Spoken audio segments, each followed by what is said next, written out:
All right, Anthony, here's what you do. You follow me. Got it. I go, nose, nose. And you do that. Nose, nose. Head, head. Head, head. Elbow, elbow. Elbow, elbow. Nose, nose. Nose, nose. All right, now we're gonna do the same thing, but instead of waiting for each other, while I'm gonna say nose, nose, and while you're saying nose, nose, I'm gonna overlap with you, and I'm gonna say head, head at the exact same time. Okay. You ready? So we're gonna overlap with each other. Got it. I'm gonna say nose, nose, and then when I move to head, you're gonna do nose, and we'll be on top. So I go nose, nose, head, head, Head, elbow, head. elbow, chin, Elbow, chin, elbow, ear, chin, ear, chin, nose, ear, nose, ear. head, Nose, head, nose, head. head, nose, head. Oh man. You tried to trick me at the end there, but I got it. Right. And so then once we get it going a little bit, we can go one step further, and we can we'll try the following. You ready? So stick with Yep. me here. Okay. I go nose, nose, head, head, Nose, head, ear, ear, head, chin, ear, chin, ear, nose, chin, head, nose, chin, chin, head, ear, chin, ear, ear, elbow, elbow, ear, elbow, elbow, elbow, elbow, eyeball, eyeball, elbow, eyeball, eyeball, elbow, elbow, eyeball, ear, elbow, ear, elbow, nose, ear, chin, ear, ear, head, chin, head, chin. head, chin. Oh, I see what you did to me. You did get me at the end there. When you said the different one than you did, that was too much of a The puzzle for me. So this is I wish I could remember who showed me this one first. It's not mine. And so for all the people out there who use this particular little game or who have it, and if you know you're the person who taught it to me, just tell me and I'll give you credit. But it's kind of my first Canon. Uh, Mm. when I'm introducing Canon or I'm trying to get everybody together for Canon, this is the first, and it's roughly that progression. So hey everybody, it's Stephen and Anthony. We are continuing to take a little bit of time to go through these strategy cards. In the deck, we of course have the blue cards, which are the starter cards, which are just the very beginnings of interactions that help us start a new exercise. And then the second cards are the Make It Music cards, where we look for ways to take these interactions and start to find the musicianship in them. And then in the third deck, these are the challenge cards, which are just ways of getting the teacher out of our normal set routines, and expanding our practice. And so in the challenge cards are 9 special cards with special formatting that are the strategy cards. And we've tried to take a little bit of time in a couple of these videos to talk through each of them. Today, we want to talk about echoes and canons, actually 2 cards. Yeah, that's right. The Echo and the Canon actually they work hand in hand. I mean, they're in sort of traditional Dalcroze circles. The Echo is actually referred to as interrupted canon, right? So to understand what a canon is for a child can be kind of hard to explain, without the experience of it. And I find that by starting, with an Echo and then moving to a Canon, similar to what Stephen did in our demonstration there, it's a great way for them to understand the idea. And so typically I'll do exactly what Stephen did. We'll have some sort of thing where they're echoing me and then I'll give the same kind of instruction. I'll say, okay, now I'm going to do one of those motions, and while you're doing it, I'll do the next one. And they understand that instruction pretty quick. That's sort of the most slimmed down version that I've come up with of it. And then I'll The ask them afterwards, what was happening there? Can you describe for me what you were thinking? Can you describe for me how that was different? And they can be really, really insightful about how to explain that canon, sort of that sensation. There are a number of things going on in an Echo or Canon space, but the obvious thing here is that in order to win or to be able to play the game, you really have to focus. You have to be like attentive. And I think as a student, it was one of the first places where it occurred to me, oh, I'm doing 2 things at once here. I'm not just doing one thing at once, which is so much of our standard school life, but I'm actually processing more than one layer at a time. And I remember that being very exciting the first times I ever sang around or did any kind of canon work. I remember it again as a university student, the first time we did like strictly Dalcrozian canons where we were listening and walking in canon or clapping in canon with improvised music that was coming toward us. And so that was extra exciting. So to have learned a song, a row, row, row your boat round was an interesting and very valuable resource, which we continue to teach. But to do it with an improvised line, something that I can't predict what is coming, there's an added bonus in there.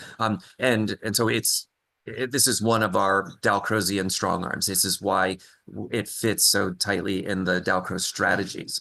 Um, Yeah, I noticed when I would teach canons before I taught them through the Dalcroze method and through improvised canons that with the children, when actually with all musicians, what their tendency to want to do is as they're singing the canon is to close their ears and to try to tune out the other part and just stay locked into their part. And I just found that to be such a flawed instinct and really counter to the actual way to perform a canon properly, which is to hear that other part and to understand your relationship to it and to not let it mess with you, but to have that be the relationship. You can hear that part and know you're singing right behind it in a different, at a different place in the sort of form, and to not be tuning it out, but to listen and to have what I think what you referred to, Stephen. I hear the same thing. There's like an input output sort of cycle that's happening in a canon where you're hearing, processing, and doing something else, and there's this like very important input and output sort of flow that has to happen. And the improvised canon is a great way to access that. And then whenever you do a canon that is rehearsed, like singing Frere Jacques or something like that, it is the same mental process. Okay, I can hear that they're on the first part of Frere Jacques and I'm on the second part, and that's cool. We know the relationship. In my classes, this is what we refer to as one example of deep musicianship. So Mhm. that closing off, I can't pay attention to you. I'm going to look at the floor. I'm going to close out the world and do it. Quite shallow. I can maybe get through the round, but the musicianship being expressed there is quite shallow and less rewarding as a result. On the other hand, when I can open myself up to the world, I can be a member of the ensemble, I can know my role, I can proceed with agency. Once I have all of those things starting to be balanced, I'm in a much deeper musicianship space. And this is a space that is accessible to kindergartners. It is Sure. absolutely accessible. I've played the nose, nose, head, head with 4-year-olds. And they can totally do it. And they're so thrilled to be able to do it. And then they're particularly excited when they can do it and their parents can't.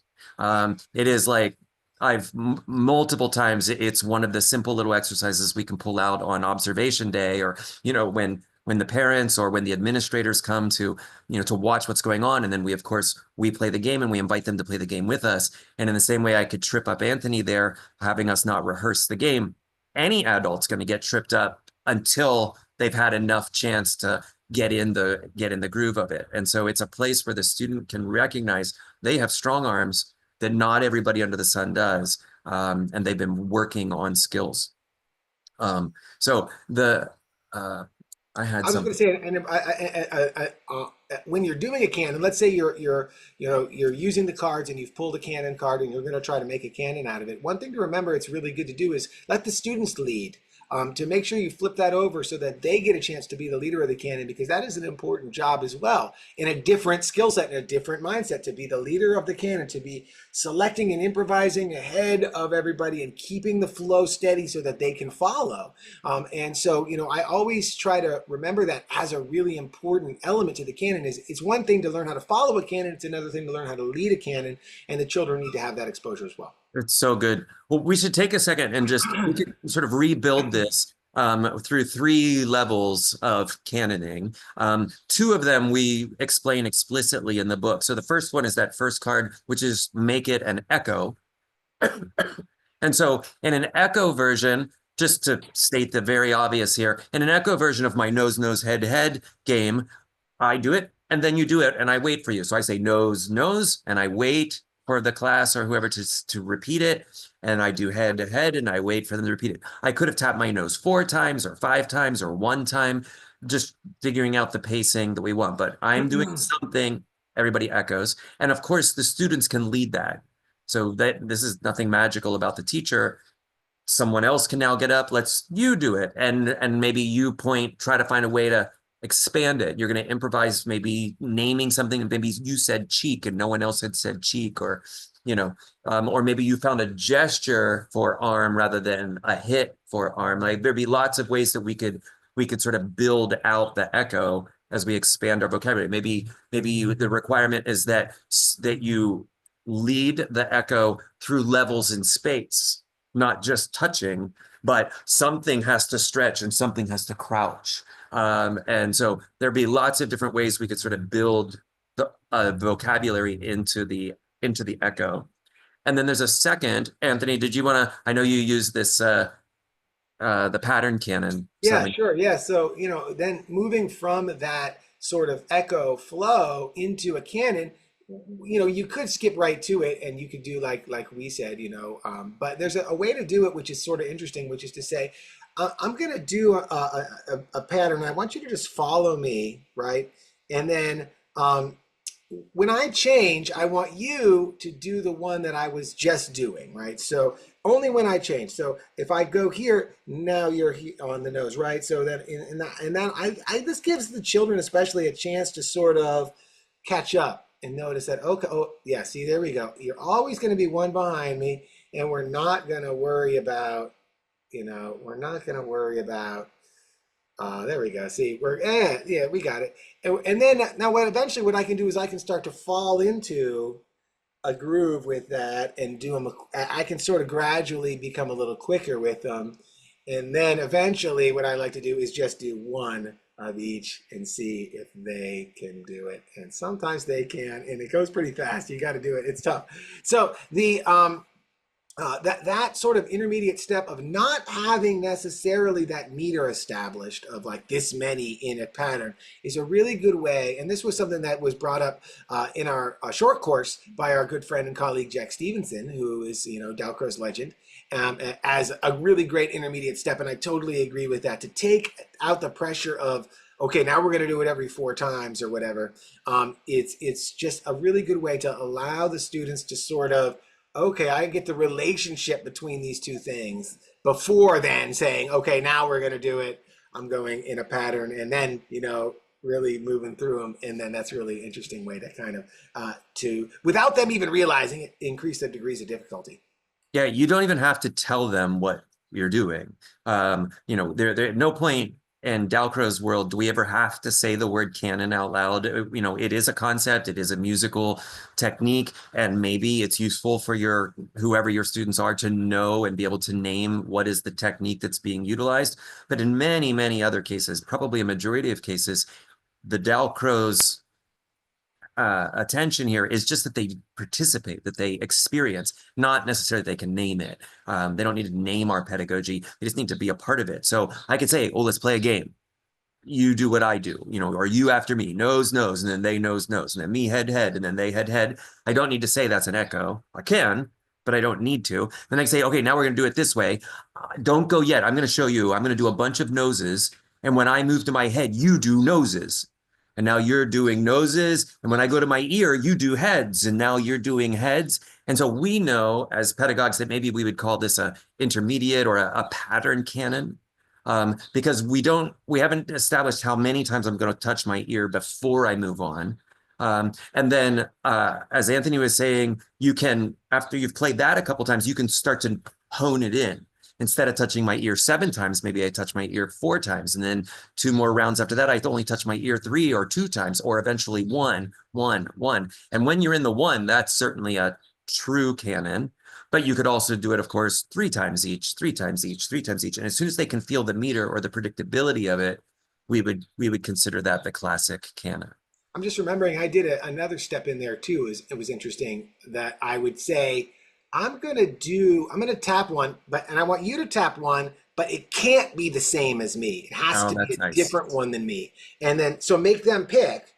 And then what I would do is I would watch a kid and I would go in canon with them without them knowing it. So like whatever they did, I went to that next. And then I would say to them, did you notice what I was doing with you? And they said, yeah, you were always doing the one that I just did. And then I would say, okay, we're all going to do that. So it was a really interesting way to kind of, without having to explain too much the rules of it, to sort of get them to see the relationship there. Does that make sense? Yeah. So The like that was I remember that I did that. I think it's on a video on my Substack, but that I did that sort of like that intermediate step. I thought it was interesting. So we could just pause for a second and say that right there, what Anthony's describing is him being playful in his own practice. And so instead of there being only one version of the script that we always need to sort of adhere to, we instead want to see our classroom as an open, playful, experimental space. And we're just trying to play with the toys that we have. We want to manipulate the materials that we've been given. And so I'm trying to think, well, I'm doing this patterning stuff. I'm doing this Canon thing. We're touching, parts of our face, and doing so. How many different ways could we do that? So that could easily have appeared as some kind of challenge card. And maybe there is a challenge card there is a card that says reverse roles.